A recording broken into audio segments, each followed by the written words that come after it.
second. Our fourth thingamajiggy. I'm just way too excited. My heart is pounding.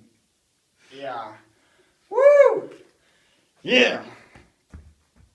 So, as our tradition is, I will be introducing the next speaker.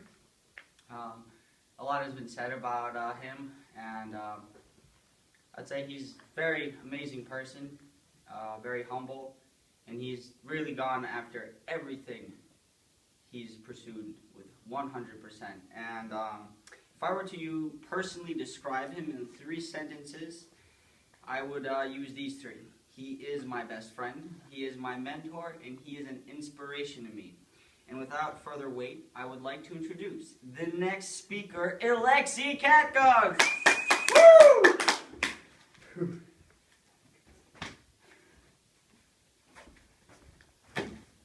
Well, ladies and gentlemen, today I wanted to, just very excited to see everybody here today, and it's exciting for many reasons, and the greatest reason is to see so many people coming together for a common cause.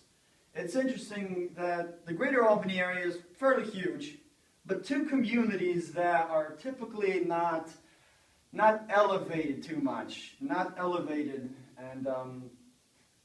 which today the 2 communities are the South Pearl Street area, that community, and also the Arbor Hill area.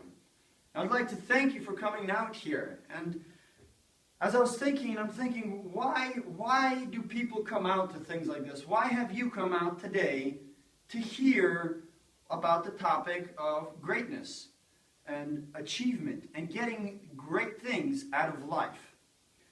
The more I thought about it, the more I realized you didn't just come here to listen to a bunch of people talking. You come here because there was some kind of glimmer of hope, some kind of spark. That spark of hope was ignited. And though it might be a small flame right now, you have come here in hopes that you would get flamed into a burning inferno. And I truly believe, and it is my belief, that today, having come here is one of the first and greatest steps forward for these 2 communities. Now, it's not about any particular type of person. It's not the African American groups, because that's not the only people that live there. It's the Hispanic, the Chinese, the Russians, everybody. Sure, there might be somebody might be more predominant than others, but point is, it has nothing to do with what kind of person is here. One thing unites us all today. Sure, general areas where we might live, but also the burning desire and passion to see yourself progress and to see others come with you. And if there's anything I really want you to walk away with today, that would be the word perspective. What is perspective? When you see a car accident, you have one angle. When 10 people see a car accident, they see the same thing from 10 different perspectives. And that's why when you see an accident, by law, you're supposed to wait till the cops come and tell your side of the story. And that way they can piece everything together and come out with a rather, you could say, as honest of a decision as possible, if there's a disagreement between the 2 drivers. Perspective. And that's what I would like you to walk away with today. Today you've come here with one perspective on life, with a spark, a small flame like a candle, ready and willing to be inflamed. Now, to start, I'd like to say this. We will either live our dreams or we will live our fears. Live our dreams or live our fears. Most of us in our communities and our cultures in this world, if you live on this earth, you've experienced fear. And that is the thing that is pushing us to act. Why we are so angry, why are we so mean? A lot of times we ask ourselves, why are we like this? Because we're allowing fear to control our lives. We are allowing fear to keep us away from pursuing greater things. We are allowing fear to keep us where we are because we are afraid of the unknown. Or we could be in the state of living our dreams. Living our dreams means having a dream. Having a dream means knowing what you want. Knowing what you want means know thyself, as it's been said throughout the ages. To know yourself is probably, in the beginning and for a great period of time, probably one of the scariest, and for me personally, and as I've seen other people, it's a scary journey. Because it's so new every day when you're dreaming and living your dream and stepping forward, just like push-ups. When you're doing those push-ups, when you're exercising, let's say push-ups. I like to do push-ups. And when you do those, you know you can do 45. And that's all you could do yesterday. Inside, you're still nervous. Can I do 46 tomorrow? And you do. And it hurts, and it's painful, but you still go. And you do it. You don't know what you're capable of. And that is fear. That can keep us there. Or the dream of greater things. And it's interesting how a lot of times keeping us in, what things keep us in fear. And there's a great story in the old scripts. Jesus was walking in John chapter 5, verse 6 through 8, and he's walking, right? And he comes to this pool, and the backstory is there's a bunch of sick people, paralyzed and sick people. Apparently there was a pool, and when the water once in a while would move there, the first person in would get out healed. So this guy, I think it was like 48 years or something, he was pretty old, half a century old. So try to get into this guy's mind. For 40-some years, you're just, if you could close your eyes, please, and imagine this yourself. I know this might be hard for the women, but pretend you're a woman sitting there. It's you, sitting there. Close your eyes. You're sitting there. 1 week goes by, the water doesn't move. You're barely surviving. You're scraping for food. You're barely surviving. You're waiting for that water. 2 weeks, a month. Bam, the water moves. First thing that comes through your mind, open your eyes right now. An excuse why you can't go down there. You look at your legs, you're like, I'm paralyzed, I can't go down there. Year after year after year, this guy lets this happen to himself. Now, I'm not putting him down. There might have been thousands of people there, because it says there was a lot of decks. Maybe that's what was keeping him from coming to the water. Maybe it was just too many people, who knows? But this guy, that's what he was living in. And then Jesus comes, and I have no doubt that this paraplegic means you're paralyzed from the waist down. He comes up to him and says, hey, do you want to be healed? You know, when I first, within the last half year, I was reading that, and honestly, just to be honest with you guys, the first thought that came to my mind, what kind of stupid question is that? I was with my brother that morning having quiet, and just reading with him, and I'm like, bro, this has got to be the stupidest question I've ever read. Ever. Like, idiotic. I used the word idiotic. Apologies for those intense words. But, what paraplegic wouldn't want to get healed? So Jesus comes up to him now, just as he's about to think that that's the worst thing that can happen, the stupidest question, he asks the guy, do you want to be healed? And you know what he says? There's nobody to help me. The response is stupider than the question. What are you thinking? I'm asking you, what is your dream? And he says, I can't. A lot of times we live in this situation, in this circumstance, because we can blame our communities, our parents, our families. Yes, those might be challenges, not might be, but they are great challenges for us. Perspective, perspective, perspective. This guy came up with an excuse the moment he had an opportunity. He might have not seen it, most likely he didn't. He might have heard about Jesus, but not recognized him. And there it was, that opportunity for the dream of his life to happen, and he gives an excuse. I think all of us will realize that we come up with excuses faster than opportunities come to us. That's why we have 2 excuses for every dream that comes our way. And it's interesting, pertaining to excuses. I was born on the other side of the world, in a communist country. In a country where the high standard of living was the low standard here in America. I was born there and lived there for 3 years. I had 4 older siblings. I was the 5th. My parents had the 6th, my sister, and when she was 9 months old, they took us, decided to take a loan out and move us from that communist country to America. But before we could do that, we had to move through Europe. And then we could only go there. So, I was born, just to give you a little more history about just some history about myself, born in a communist country, 4 or 5 kids, then I become 5 of 6 kids, And then we decided to go from one country to another. We lived in Italy, Austria, and a few other areas, in Moscow for a short period, in Rome. So eventually we would make it to America. Now, to make things even more intense, not all of us, most of us are not born in a great place, in a great family, with a silver spoon in our mouth. Dig this. I still am trying to wrap my mind around this. In my family, there was communists, and there was family members who were killed by the communists. There was the religious people, the Baptist people. That was the predominantly main group of people there. There was that spectrum, and then there was the communists on the other side. One got killed by the other, not the family members. The point is, having a family that's growing up in this kind of world, and then coming to a different country, where being 5 or 6 kids, I did not have great things for me. When I was first born, I almost died. Shortly thereafter, I was back in a hospital. They thought I was going to die again.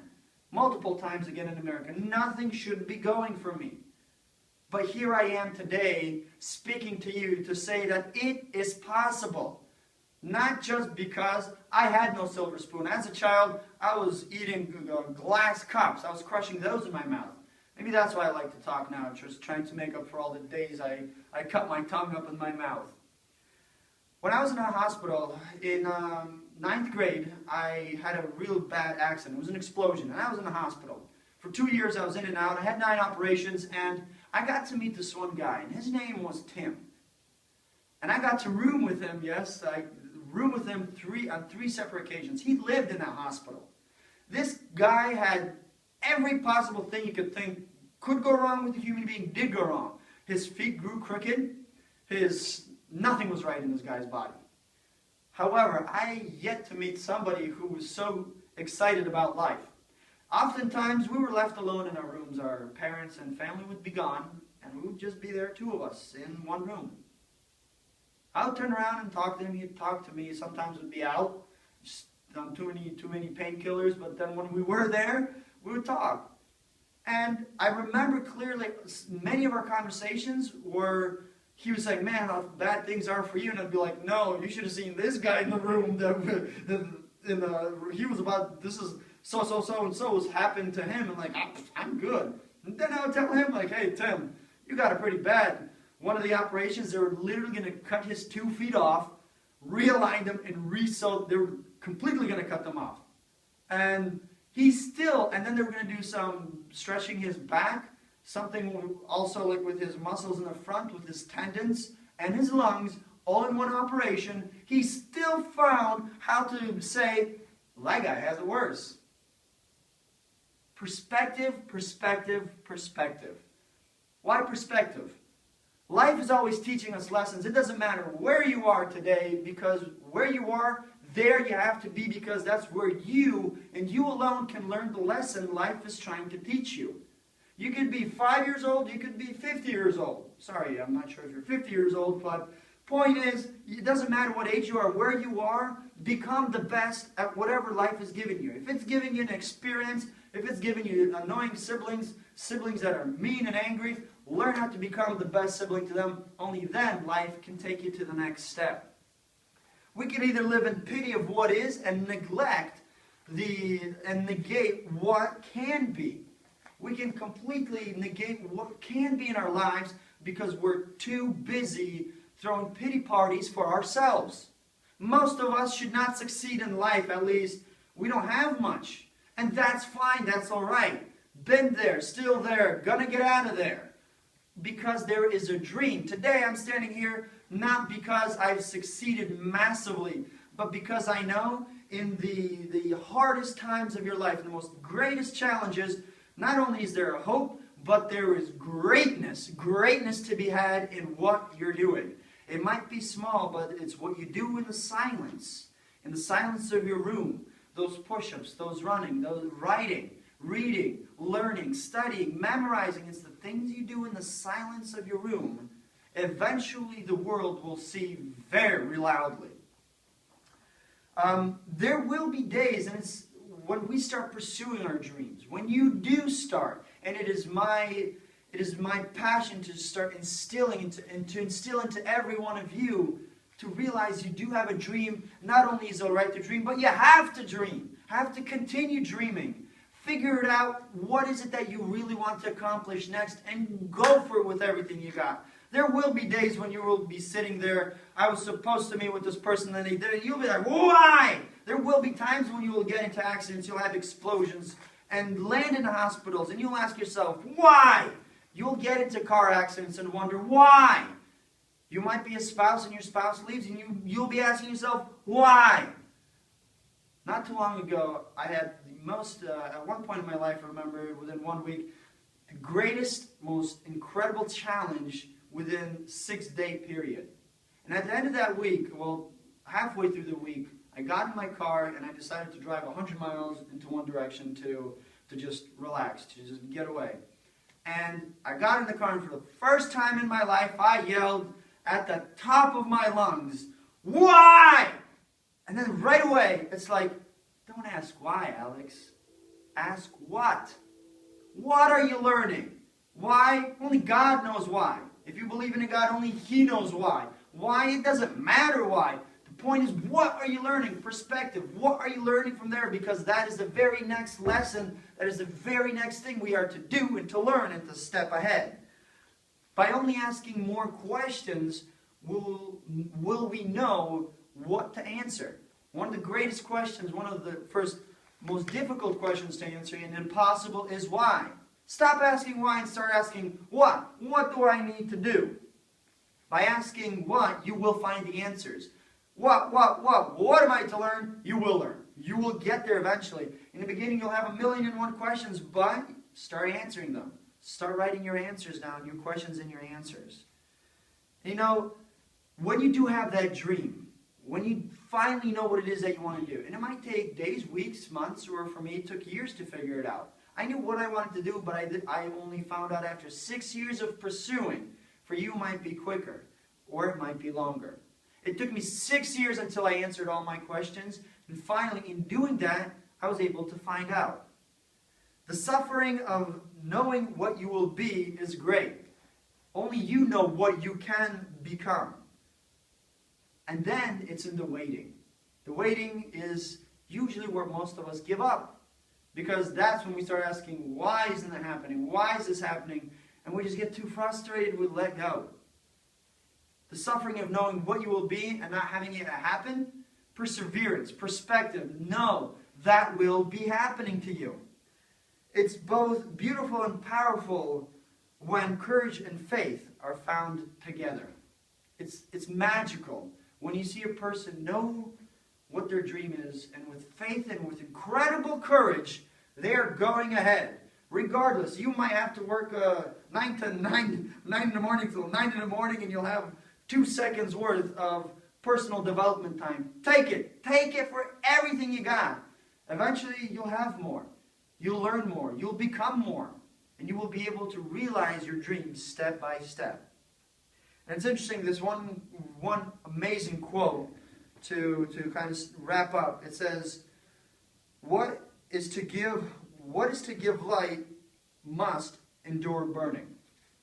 What is to give light, a flame, must endure burning. Be well aware that challenges will be coming your way. Be well aware that it will not be simple or easy. But it's very basic. Start being the best at wherever you are. If you're flipping burgers, become the best burger flipper. I was a coffee maker, and I became the best coffee maker. And once that I only did, and I said, I'll be able to do this for the rest of my life, bam, the next opportunity.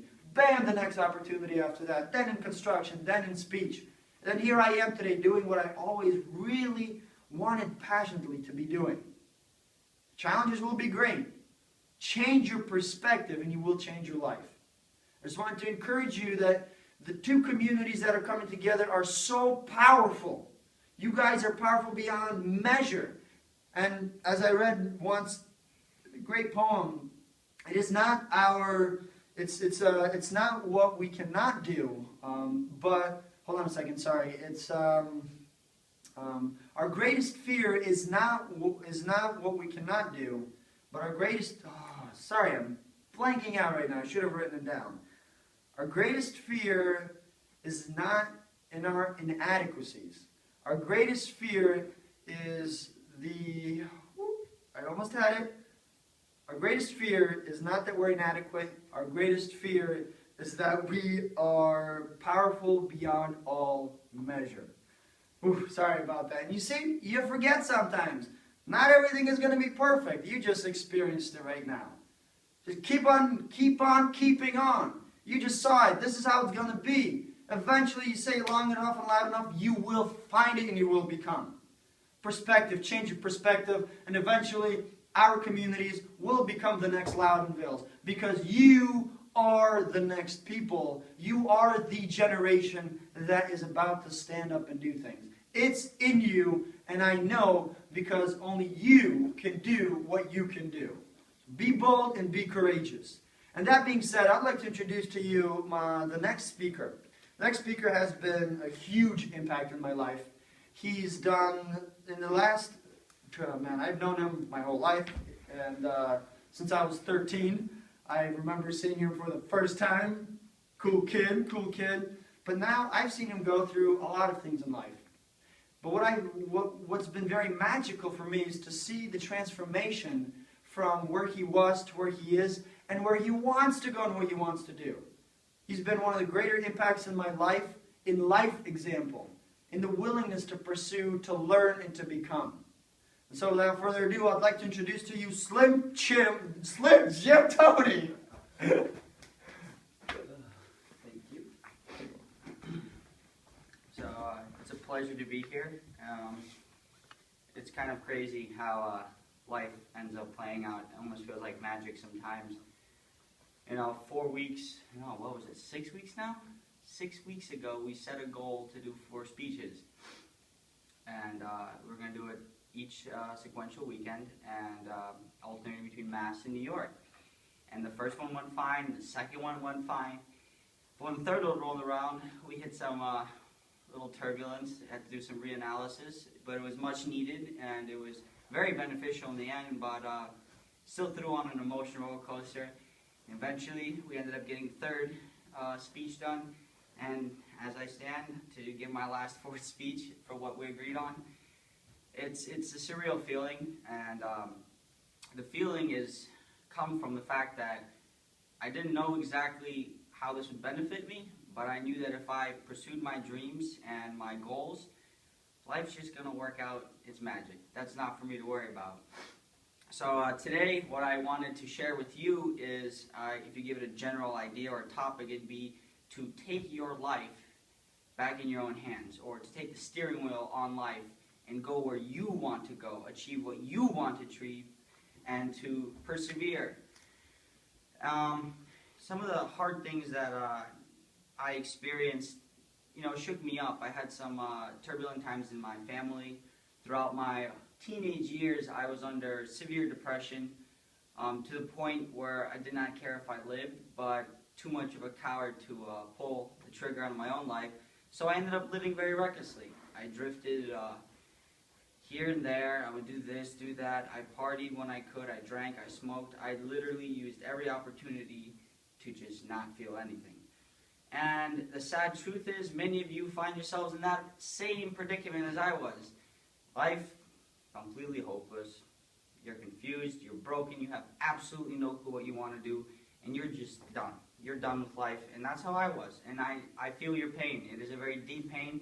But I'm here to tell you one thing. And that one thing is there is hope. And that hope comes from pursuing your dreams and goals. You see, what happened throughout my teenage years was I lost sight of my goals. I lost sight of my dream of becoming a programmer.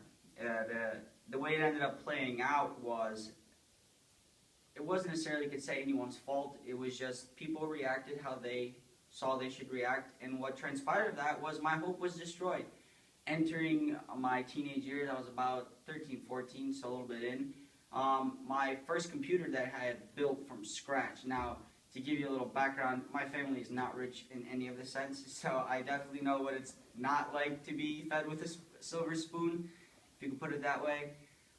So anything, I wouldn't always get what I wanted, but I was very happy. I wouldn't say that I was hungry a lot, so in that, I never felt that pain that some of you may field today. But we weren't well off, so for me that computer was a bunch of broken parts originally. It was laying upstairs for about 3 to 5 years, if I remember correctly, just a broken heap of parts. Now my dream ever since I was a kid was to be a computer programmer. So what I did was I sat in front of that computer, those broken parts, and I stared at them. I stared at them long enough till I started getting ideas. I'm like, that wire could go there, that could go there, that looks like that should go there. And lo and behold, I surprised myself. I had made a working computer. Now, for a young teenager, that is a feat in and of itself. I completely shocked myself. But the greatest fact of it really was I had achieved a goal and I had set a dream. I wanted to be a computer programmer. So for me, I took a step further by achieving the goal of trying to fix the computer. I fixed it. I was one step closer. I started learning more programming on my own, and then a sad event happened and my computer was broken. Now let me tell you why you shouldn't put your hope into physical items is they'll get taken from you. And as Alexi mentioned, you'll be screaming, why? And that's where I found myself. After my computer was broken, hard drive smashed to bits, so there was no hope of saving anything that I had achieved after that point. My hope died. I lost sight of my dream. I was like, all right, I can't be a computer programmer without a computer. And realizing that our parents were not well off enough to get me a new one, nor was I able to afford one, I gave up. And that's how my hope was crushed. By a simple event that left a lot of damage, and years later I see the purpose of why it happened, and it makes sense now, and I've come to, I guess you could say, I've come to terms with what happened, and I've become a better person from it. And that was another thing that I really realized. In life, when we always scream why, it's a natural reaction. So in my past experience, this past week I had a tough situation with the family members of mine. We got into a little argument over, I guess you could say, beliefs, which I know some of you may experience that in your own homes. We don't all agree or believe the same things, which can create quite a hostile environment. But what I realized about myself, or what I really learned, was I started to respond only when I would stop reacting. Now, I wanted to first dig down, like, what is the difference between reacting to a situation or responding? I mean, the word sounds the same. You're giving a response, right? Well, the dictionary kind of settled that for me. So, to kind of describe it as this, reacting is a usual negative response. And the reason it's a negative response, after a couple hours of thinking about it, I realized when we react, we allow our emotions to dictate our actions or our thinking. You know, how we feel affects how we say or what we say. So I allowed my emotions to get the best of me, and I reacted in a not so pleasant way. I said some words I shouldn't have said. I crossed some lines, and I got very angry. But one thing I really learned about myself was I needed to make a method to cope with when my emotion or wanted to react would come up. Because, you know, you're in the heat of the moment. There's a situation. Something's happening. What do? Well, for me, it was as simple. I realized I began jogging not that long ago. So it was simply whenever these situations would come up and I felt like a reaction was about to happen instead of a response, I'd just go for a jog. Say, excuse me, I have to take a 5-minute, 10-minute break. I need to cool off, come back to it. Most people in your family and other people will have no problem with that. So that is my new method that I have learned out of the situation. And there's a reason for that. See, response is a formulated answer. It's an answer you have thought through, you have weighed in your emotions, and you weighed in your sound reasoning. And with those two things, I guess you could say thought through, you can formulate a correct response, or a response that you want to give, and not say what you shouldn't say just because you feel angry at the moment. So a big key in really helping to take control of your life, to stop feeling like you're getting thrown around left and right, like, why is this happening? Why did they do this? And then just reacting left and right. Take a moment, take a breather, step out, calm down, don't react, respond. Now, that really creates a different perspective on life for yourself, because naturally when you have to respond instead of react, you have to take time. Time means you have to be quiet, you have to think. And it is very beneficial when we do that because we, like I said, we avoid saying or hurting the other person. And it was really hard for me personally to realize when I'm reacting and when I'm responding. So I challenge all of you to really think it through. When do you respond or when do you react? And I found that a lot of times for myself that the difference is it's a razor blade edge you're walking down. The difference between responding and reacting is very slight. Only you know the answer to that, which only comes from thinking.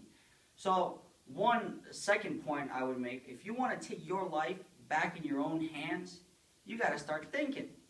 And by thinking, I mean you got to start writing down what you feel, what you're experiencing. You need to actually think through, why did I do something? Why did I feel like this? Because in doing so, we can then begin to avoid situations, unnecessary altercations with others that may, bring us down. Like if you know a certain group of people, you always get angry or you end up getting into fights, and you know that you yourself just can't be around those people. The only way you're going to come to terms of why am I feeling like this is if you sit down and you think, what is it that makes me angry about that person? Why do I feel this? You see, in that reflective moment, a lot of times you'll end up finding out that you're not very different than that other person that you have negative emotions, you could say, against. So really, just take a moment, calm down, and think. Those are 2 small steps that you can take that can really start to change your life and allow you to take control over your destiny and your destination. Now, another thing that really stood out to me was the importance of having a mentor or encouragement. As I mentioned when I introduced Alexi, he's a great mentor to me. And when as I said earlier, I had this altercation this past week with a few family members, that I didn't respond to right. But what I found very helpful was when me and Alexi got together and we talked it out. And I simply told him how it happened, and he did an amazing job of asking the correct questions to allow me to reanalyze the situation to see why I reacted and in the way I did, and I was able to pull so much gold out of that one situation by simply having someone else who could have a different perspective on the situation and could give you some insight on how you could process what happened. So if you don't have a mentor or you don't have a father or a mother or a relative, you gotta really try. Because if you want to succeed, you're going to need encouragement. Because when you fall, you got to have someone to help you pick you back up. Because like Alexi mentioned earlier, you're going to fall. You're going to fail. It's not going to be easy, but you got to keep going. So some wonderful connections can be made if you come talk to me after, or Alexi will be able to point you in a direction where you could meet a mentor. So that's definitely one thing I recommend for you. Find someone you can be brutally honest with, someone who can really avoid the emotional side and really analytically look over what you give to them and give you a good sound advice back. Now, so those are the 2 main things that you could really use to change your life in the way you're heading. Now, I want to remind you of this one simple truth, and this truth is universal to everyone. You have something special in you. You have skills, you have talents, you have passions, you have dreams, and you have aspirations. You have something special in you. And never forget that truth. That truth really changed my life, because when you realize you've got something special, you start to think different. Your perspective changes. You're able to realize, hey, I can do my best at this, and I will do my best at this, and I will accomplish what I want to accomplish. And remember, you have greatness in you. And there's this one bit that really stuck with me. I was listening to an inspirational speaker by the name of Les Brown, and he said those words, you have something special. And the first time I heard them, it was strange, because I was like, that's such a simple truth. You have something special. We all know we got something special. Some of us can sing, some of us can dance, all of us can direct movies. while some of us can write programs, while all of us can build beautiful buildings, you know, we've all got those special talents and skills inside of us. And never forget, you have greatness in you. And that was one big point he got across that really changed my life, is the ability to see that you have something special and you have greatness within you. And remember this one thing. There is no one on this planet that could stop you from achieving your goals, your dreams, and aspirations other than yourself. No one else. So I want to challenge you today. I want to challenge you all to really take life by the steering wheel. Control where you're going to end up. Now, for me personally, the very few things that helped move me forward into taking my life back into my hands was my response over my reaction, the ability to have an encourager and a mentor, because I know many of you may be from homes that are motherless, fatherless, or maybe some of you are even orphans. And it's very hard to be by yourself. So find the encouragement and that strength around you.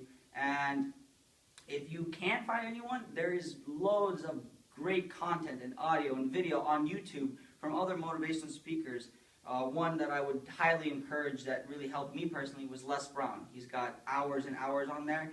If you don't got anyone encouraging you, listen to them. Listen to them hours in a day, because that encouragement will help push you toward your dreams, to help keep you going at what you want to achieve in your life. And to kind of wrap it up, believe in yourself. Because once you realize that you can do anything, life becomes magical. You know, I can tell you 6 weeks ago when we wanted to do these motivational speeches, I did not believe I could do this. And I was scared, I was nervous, but let me tell you, by taking that step out of my comfort zone, and I challenge you to take your feet out of your comfort zone, life just became magical. Things worked together. I have learned a lot myself, and I hope that you found some encouragement out of what I've said today. And I want to finish today off. I was reading this wonderful book called Do Hard Things. And there was this one speech, or poem, I guess you could put poem, by Martin Luther King Jr. that they quoted in this book. And this really, I guess you could say, summarizes the idea of do the best you can wherever you are. And this is it. If it falls your lot to be a street sweeper, sweep streets like Michelangelo painted pictures. Sweep streets like Beethoven composed music. Sweep streets like Shakespeare wrote poetry.